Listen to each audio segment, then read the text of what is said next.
Cicely Tyson was an American actress and fashion model. In a career spanning more than 7 decades, she became known for her portrayal of strong African-American women. Just one day before the world found out it had lost a legend, the great Cicely Tyson gave her final interview on Live with Kelly and Ryan. Enjoy. A stranger made a prediction about you as a baby, right? When you were a baby? Yes. My mother was pushing me in a baby carriage, and this woman stopped her and started playing with me and turned to my mother and said, "Take care of this child. She has a sixth sense. Wow. She's going to make you very proud one day, and she will take care of you in your old age." That is remarkable. You know, Kelly and I were texting each other while reading your book, and it is gripping from the very beginning. And I was surprised to learn that you were a shy child. When you were little, you were shy. As a child, I was very shy. I sucked this thumb for 12 years. I was an observer. I would sit at the table and observe everything that was said and or done. And so I listened and I learned why people said and did the things that they did. Ms. Tyson, that probably is one of the many reasons why you are an extraordinary actress, all of that observatory skills that you learned just by being shy. But your mother also was very, you say in the book, overprotective, very, very protective of you. And you weren't allowed to go anywhere alone, is that right? None of us. There were three of us. I had a brother who was the older, and then I'm the middle child, and then I have a sister who was a baby, although she did not act nor look like one.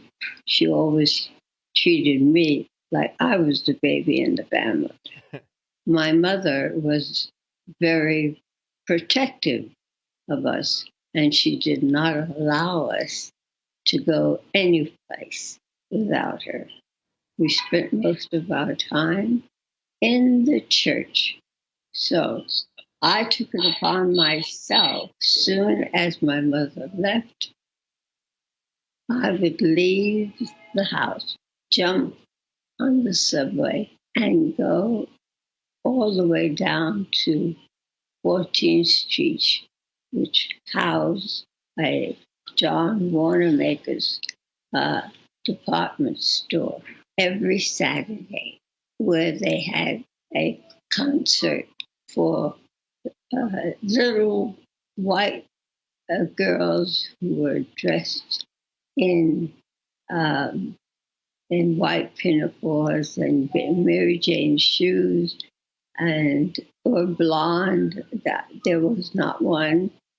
There was not one black child there, and I would sit at the bottom of the steps and listen to these concerts that they would have every Saturday.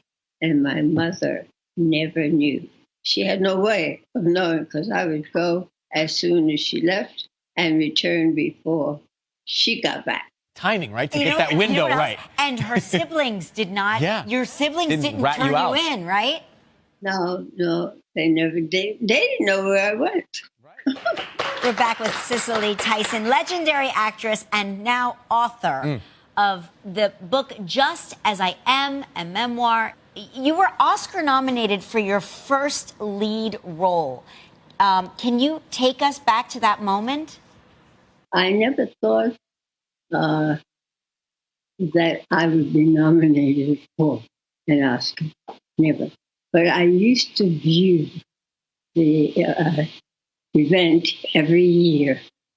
And one night I watched it and I said, I'm going to sit in that front row one day.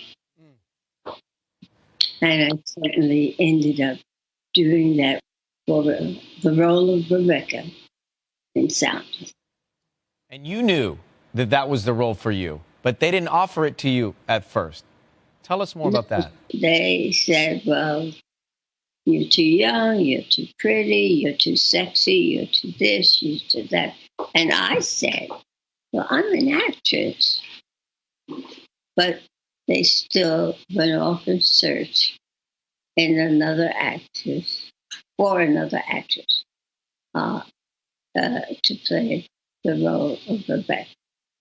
And offered it to another actress, by the way.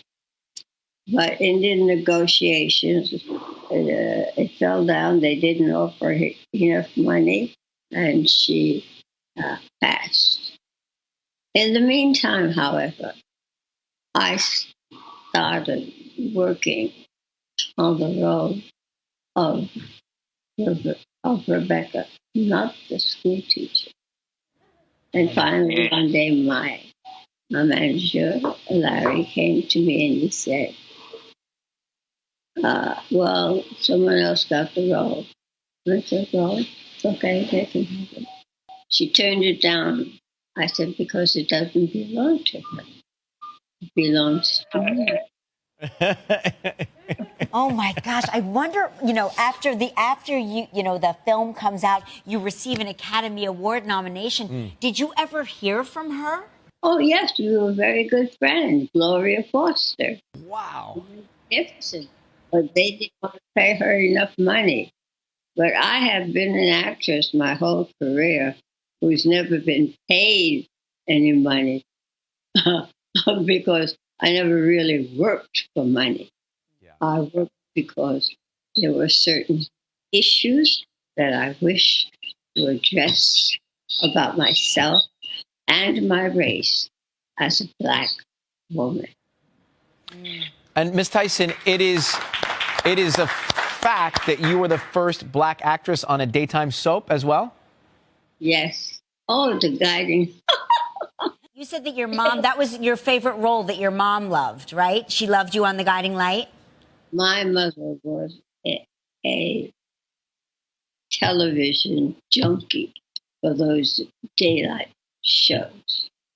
And she and Miles would sit down and watch those shows. And I couldn't get into the house fast enough before they were talking to me about what was going on those shows, like they were real people. Sometimes she would call me all the way from California. And when I get to her house in New York, she would start talking about these people and start talking about this person going with that person's husband and this one with somebody else's husband.